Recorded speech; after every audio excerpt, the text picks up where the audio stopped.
কিন্তু আপনাকে একটা কথা বলবো, 40 প্যাকেট পাঠালে একজন পুলিশ অফিসার হিসেবে আমার কাজ কি? আমার কাজ হলো জনগণের নিরাপত্তা বিধান করা। আমি সবসময় কিন্তু মাথায় রাখি যে জনগণের নিরাপত্তার জন্য হুমকি এমন যে কোনো কর্ম হলে সেটা খতিয়ে দেখা আমার দায়িত্ব। আপনি মনে করছেন যে 120 প্যাকেট খাবার পাঠালে না, সেটা আমি মনে করছি না, সেটা আমি মনে করছি না। আমি শুধু মনে করছি যে প্রত্যেকটা ঘটনার আলাদা আলাদা চরিত্র, আলাদা আলাদা বৈশিষ্ট্য এবং প্রত্যেকটা ঘটনা আলাদা আলাদাভাবে বিচার বিশ্লেষণ করতে হবে। আমরা একটা বিরতি নিচ্ছি। বিরতি নিয়ে আপনার কাছে যেটি জানতে চাইবো সেটা হচ্ছে বিএনপি জোটের টানা অবরোধ ও হরতাল দেওয়ার অন্যতম কৌশল হচ্ছে পুলিশকে ক্লান্ত করা। এই কৌশলের কতটা তারা সফল, পুলিশ কি খুব ক্লান্ত কিনা, অন্যান্য পেটি ক্রাইম বেড়েছে কিনা, আপনি আমাদেরকে কোনো পরিসংখ্যান দিয়ে সাহায্য করবেন কিনা? আমরা একটা বিরতি নিয়ে ফিরছি আপনার কাছে।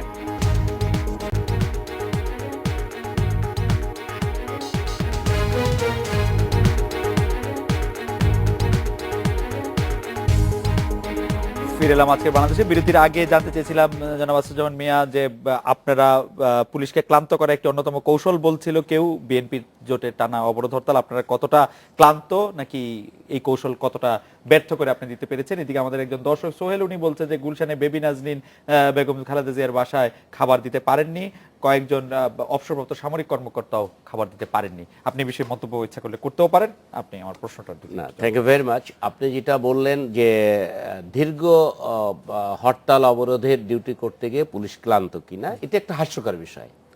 আমরা একটা পেশাদার বাহিনী, প্রশিক্ষিত বাহিনী, তো ডিউটি করতে করতে পুলিশ ক্লান্ত হয়ে যাবে এটা ভাবার কোনো সুযোগ নেই, কারণও নেই। আমি ঢাকা মেট্রোপলিটন পুলিশের কমিশনার, আমার অধীনে ২৭,০০০ পুলিশ ফোর্স আছে, যেটা বাংলাদেশের সর্ববৃহত্তম পুলিশ ইউনিট। আমি বলবো যে পুলিশের মনোবল অত্যন্ত তুঙ্গে আছে এবং police always fit for fight. আমরা জনগণের জানমালের নিরাপত্তার জন্যে সবসময়ের জন্যে আমাদের পেশাদারি দায়িত্বটুকু যথাযথভাবে গুরুত্বের সাথে, আনন্দের সাথে এটা আমরা পালন করি। সৈয়দ আবুল মকসুদ, আপনার কাছে অনেকে প্রশ্ন করছেন, এই মুহূর্তে অমিতের প্রশ্নটা আপনার কাছে একটু সামনে নিয়ে আসি। মাহমুদুর রহমান মান্না ভাইয়ের মুক্তির বিষয়ে আপনারা নাগরিক ঐক্য থেকে কোনো স্টেপ নিবেন কিনা? আমাদের গবেষক দল যে প্রশ্নটি করেছিল সেই প্রশ্নটির মধ্যে আছে যে মাহমুদুর রহমান মান্না গ্রেফতার হওয়ার পর আপনারা তার কাছ থেকে দূরে সরে আসলেন কিনা। তার পক্ষ তিনি যখন কারাবন্দী তখন মানে আপনারা যারা নাগরিক ঐক্য করেছিলেন তাদের, এটা তো আপনারা মানে এটা নাগরিক ঐক্যের সাথে আমার সম্পর্ক কি? না, এটা না, ভুল বুঝে, নাগরিক সমাজ আর নাগরিক ঐক্য বোধহয় ভুল করেছে, না বুঝে করেছে। এটা বোধহয় নাগরিক সমাজকে ওইটার সঙ্গে করতে, আমার সাথে তো 3 মাস যাবত দেখাই না, 3-4 মাসের মধ্যে কোনো দেখা হয়নি। আচ্ছা, এই ক্ষেত্রে আপনি কোনো স্টেপ নেবেন কিনা?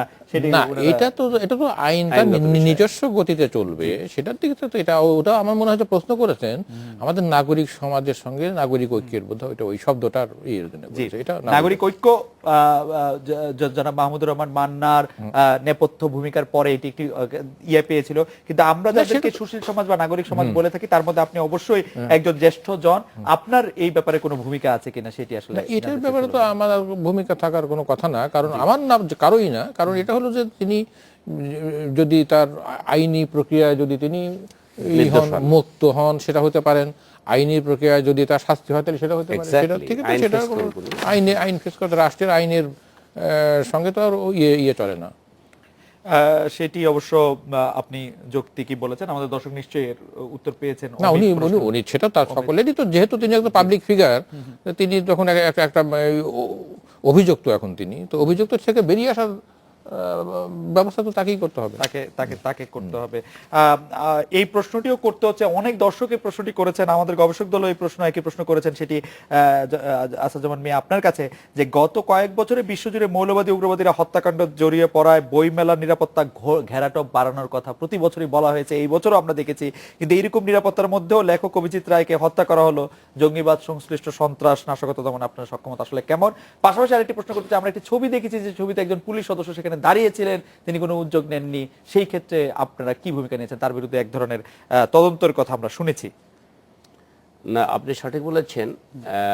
অভিজিৎ রায়ের যে হত্যাকাণ্ড, আপনি জানেন যে এটা মামলা হয়েছে এবং ঢাকা মেট্রোপলিটন পুলিশের গোয়েন্দা বিভাগ এটা তদন্ত করছে। মোরওভার এই তদন্ত অত্যন্ত গুরুত্বের সাথে করার জন্যে আমরা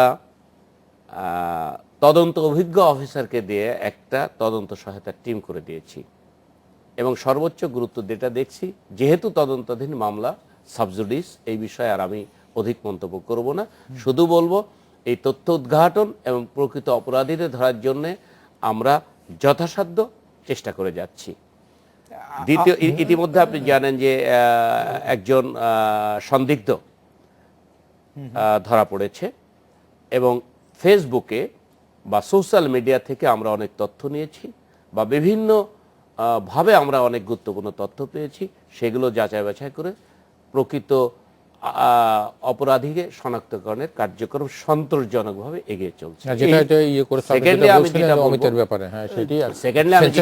আপনি যেটা বলেছেন যে একজন পুলিশ সদস্যকে দেখা গিয়েছে, আমি ইতিমধ্যে একটি শক্তিশালী তদন্ত টিম করেছি। 7 দিনের মধ্যে তারা মতামত সহ রিপোর্ট দিবে যে ওই বইমেলা এবং টিএসসি কেন্দ্রিক আমাদের কিন্তু ব্যাপক একটা পুলিশ নিরাপত্তা ব্যবস্থা থাকে। কোন 7 দিনের মধ্যে?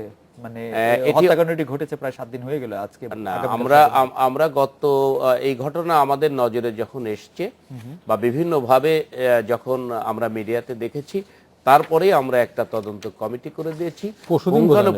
গত পরশুদিন করেছেন এটি, এবং যেদিন করেছি ওদিনও আমাদের ডিএমপির স্পোকসম্যান যিনি, উনি বলেছেন যে এটা অলরেডি একটা তদন্ত টিম এটা কাজ করছে। অনুসন্ধানে যদি কারোর গাফিলতি থাকে অবশ্যই সে আইন আমলে আসবে, আইনের ঊর্ধ্বে কেউ না।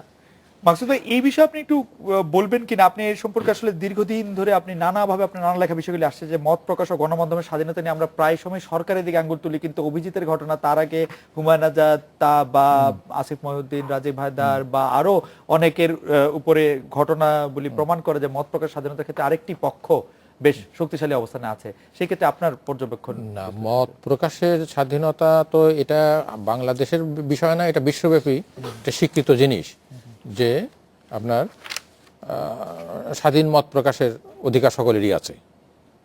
এটা আমাদের সংবিধানই বলছে এবং এটা সাংবিধানিক আমাদের এটা অধিকার। কিন্তু সেটারও আবার কিন্তু সীমা আছে। সেটা আবার কতটা পর্যন্ত আপনি ইয়ে করতে পারেন সেটা, যে হ্যাঁ সেই দিক থেকে। আর আরেকটা হলো যে মত যদি কেউ খুব উগ্র মত প্রকাশ করেই, তাহলে তার জবাব দেওয়ারও দিতে পারেন একজন, কিন্তু তার জন্য শারীরিক আঘাত করা বা তাকে কাম্য না, এটা ক্রাইম। এটা যারা করেছে বা যেগুলি এই যে বিষয়টি, এগুলি হলো যে আপনার মানে ঘোরতর ফৌজদারি অপরাধ এগুলি, না তাই নয়? অবশ্যই অবশ্যই এইগুলি কোন এটার সাথে মত প্রকাশের কেউ যদি একটা উদাহরণ আপনাকে মানে আঘাত করি একটা মন্তব্য করলো, যাতে আপনি মানসিক দিক থেকে আঘাতপ্রাপ্তই হলেন, কিন্তু তার জবাব কি আপনাকে হত্যা করা নাকি? তো সেদিক থেকে জনাব আসাদুজ্জামান মিয়া, আপনি জানেন যে ঢাকায় 2 জন পুরুষ এখন একই সঙ্গে মোটরসাইকেলে চড়তে পারছে না। প্রায় প্রতিটি স্টপেজে গণপরিবহনের নিরাপত্তা তল্লাশি চালানো হচ্ছে, জানালার কাঁচ লাগিয়ে রাখতে বলা হচ্ছে বাস যাত্রীদের।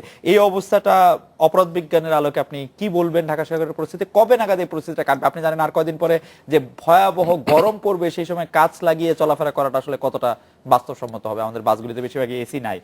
দেখুন, আমরা কিন্তু সবসময় জনগণের নিরাপত্তা নিয়ে কাজ করি এবং এই মোটরসাইকেলে 2 জন চলা যাবে না এই নির্দেশনা জারি করার পিছনে যৌক্তিক কারণ রয়েছে।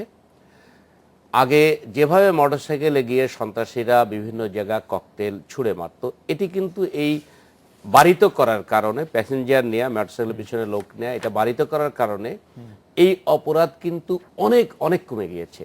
আচ্ছা, অতএব জন নিরাপত্তার স্বার্থে এই ধরনের একটি সিদ্ধান্ত সরকারকে নিতে হয়েছে। বাসের জানালায় কাজ বন্ধ করার জন্য এইভাবে কোনো নির্দেশনা দেওয়া হয়নি। তবে অনেক সময় আমরা নিরাপত্তার জন্য কিছু টিপস জনগণকে দিয়ে থাকি। কারণ আপনি জানেন যে যেভাবে সন্ত্রাসীরা বিগত 2 মাস ধরে পেট্রোল বোম ছুঁড়ে মারছে, ওই বাসের মধ্যে গিয়ে পুরো বাসে আগুন ধরে যাচ্ছে এবং অনেক জীবন ইতিমধ্যে চলে গেছে। আপনি জানেন 250 জন লোক ইতিমধ্যে অগ্নিদগ্ধ হয়েছে। ঢাকা মেডিকেলের বার্ন ইউনিটে 150 জন সদস্য চিকিৎসা নিয়েছে এবং ইতিমধ্যে সেখানে 15 জন মারা গিয়েছে। ঢাকা মেডিকেলের বার্ন ইউনিটে ইতিমধ্যে 15 জন মারা গিয়েছে।